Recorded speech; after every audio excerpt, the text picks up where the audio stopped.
Hey y'all, it's Rick here with Uncommon Communion, and I am recording this at midnight on December 31st. Now, I got to say this, I hope tomorrow, well, yes, tomorrow, I will not be recording at the same time because I hope to be celebrating New Year's Eve at 12 midnight, not in front of this computer. Nevertheless, we still have one more day in 2025. So let's celebrate, remembering that we are always and everywhere in the holy presence of the more and each other.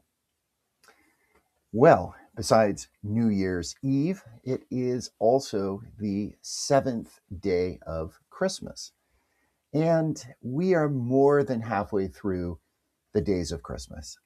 I hope it's been a good time for you to transition, right? To continue to bask in the afterglow of Christmas and to prepare for what lies ahead, which is, well, January and 2026. I have to say this about 2026. First of all, I think it looks cool. Have you looked at the numbers, the curves? It's very curvy.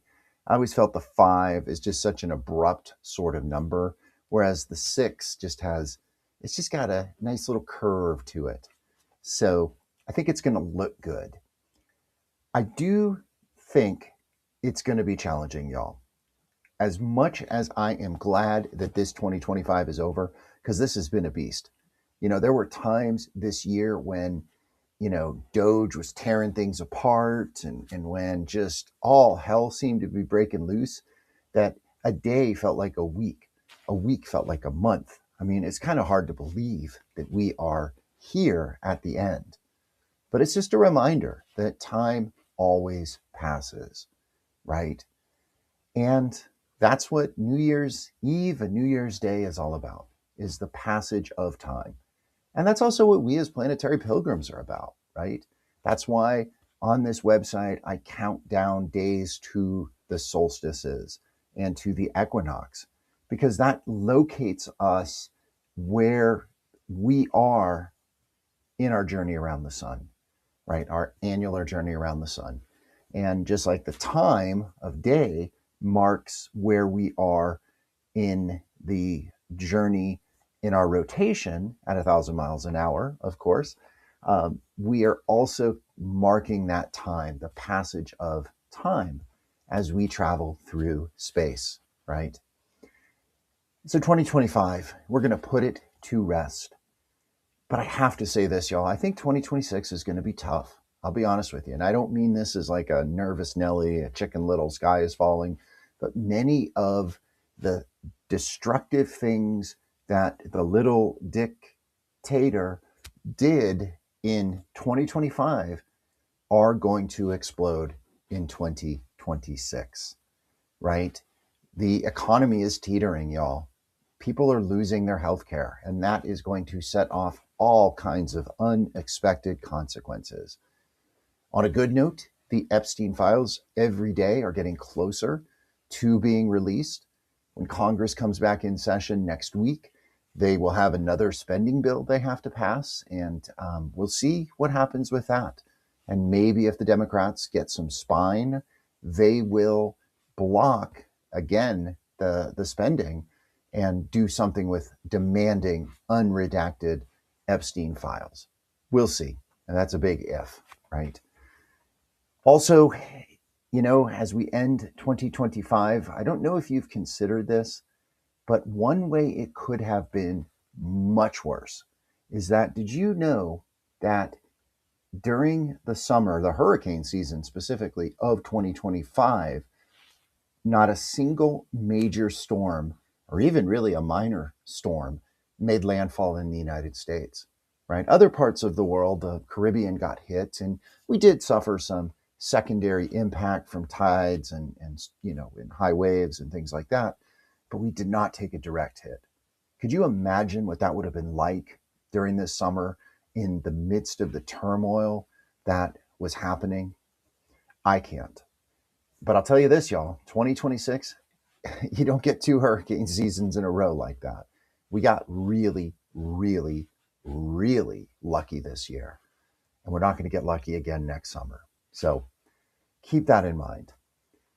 I do think we need to go into this new year in hope because, y'all, the one thing that is going to happen this year, this fall, this November is in 26 is the midterms. And we have to do everything possible to get candidates who are going to stand up, speak out, be bold, hold fast, all those things that we talk about right here in this podcast and in this writing and in everything that I try to do here at Uncommon Communion.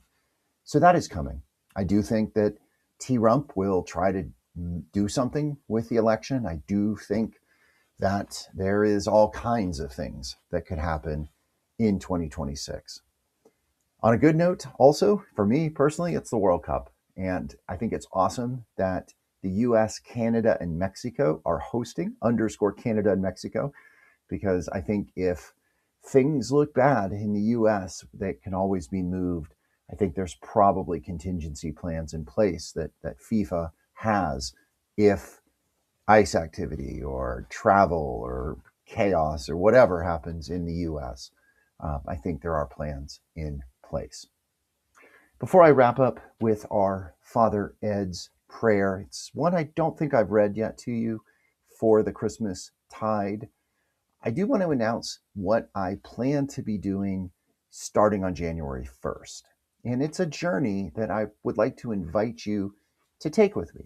And it's a journey through the book of Psalms. My plan is, as part of my post, in addition to other things that I will do in my daily posts, once a day posts, I will be putting a psalm in order, starting with number 1, of course, all the way up to 150, which I think will put us somewhere in, my math is wrong, somewhere in May or June, probably, right? I'll have to see what the exact date is on that. But I'm going to do 2 things with the Psalms that I think will be interesting. One is actually 3 things. Sorry. One is the indigenous translation is what I'll be using. They just came out with a version of the Psalms. I've been using the New Testament here, but they just have one now with the Psalms. And number 2, there is a group, I think it's a husband and wife, who started this a few years ago, was putting out a song for a psalm each week. And I believe they have hit 150. I believe they've completed the book of songs, psalms in their songs. And I'll be sharing those with you a day at a time as well. So I hope you will take that journey. If you've ever wanted to explore the book of Psalms in a methodical, complete way, come along, join me as we do that. I want to end with Father Ed prayer. I will put his reflection for the day, I will put that into the notes for this. And also I will put a link to the Seventh Day of Christmas that I wrote on last year. The Father Ed one today is an appropriate one, and it's one I don't think I've read yet. It is called A Psalm for the 12 Days of Christmas. O timeless and ever youthful God, I thank you, we thank you, for these 12 days of Christmas, and we ask the gift of an endless encore of this feast of the birth of your Son. Though we are grown now, beyond the age of childhood toys, gift us with the playful tool of how to treat each day as a Christmas gifting day. Grant us within these 12 days of Christmas the bottomless gift of the heart of a child, enthusiastic with the excitement of expectation, unashamed to play and dance with delight, and filled with a faith in elves and fairies. Place upon our feet shoes of lead, that we may be slow to put away the electric stars that have hung like clusters of constellation upon our Christmas trees. They have nightly spoken to us of what a child's eyes can see in every tree. Turn to concrete our Christmas consciousness, that we may continue to greet hassled clerks in crowded stores and nameless strangers on the street with blessings and joyful wishes. And so, by living the whole year in the quality of Christmastide, your word may endlessly become flesh in us, your Christmas children. Again, y'all, thanks for watching, for listening, for being here. A happy final day of 2025, and huzzah to 2026. Thanks, y'all. Blessing and good. Hold fast, y'all.